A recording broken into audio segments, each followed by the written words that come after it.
short podcast-style discussion in gender society.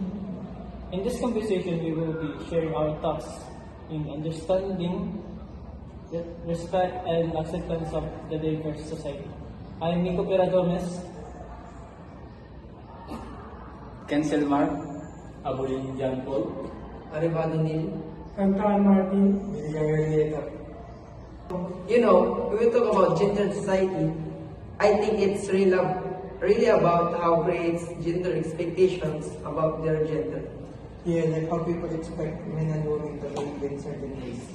Sometimes those expectations can limit what people feel they are allowed to do.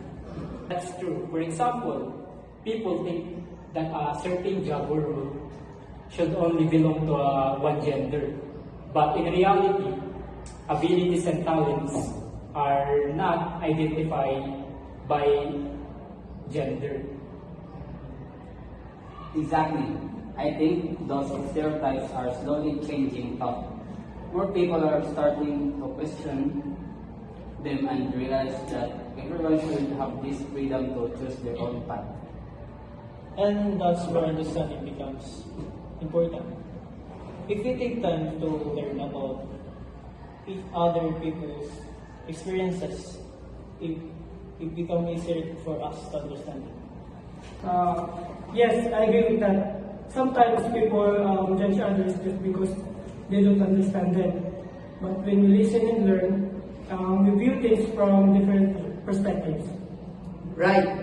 Society is becoming more aware about gender issues, but there are still challenges, and some people still struggle with accepting differences. That's true. Some individuals are still judged if they don't follow traditional gender roles.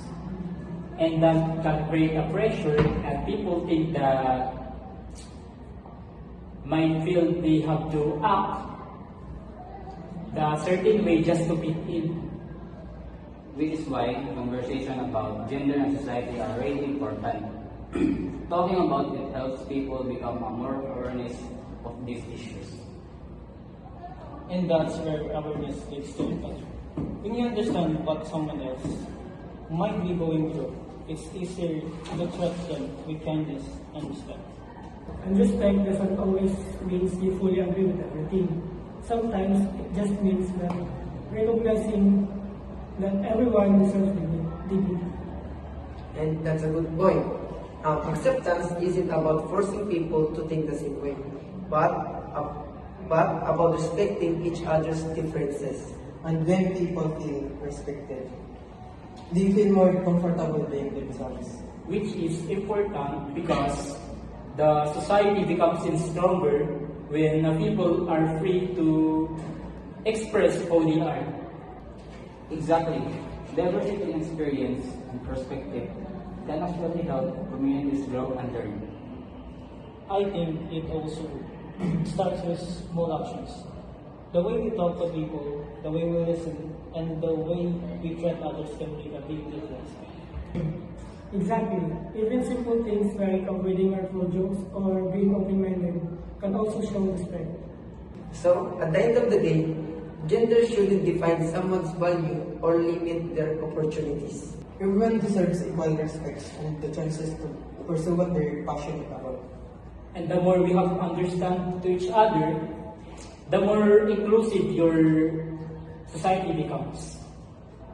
It really starts with us being willing to listen, learn, and respect differences.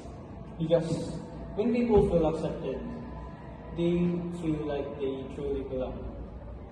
And that sense of belonging is what helps us build a more understanding and respectful society.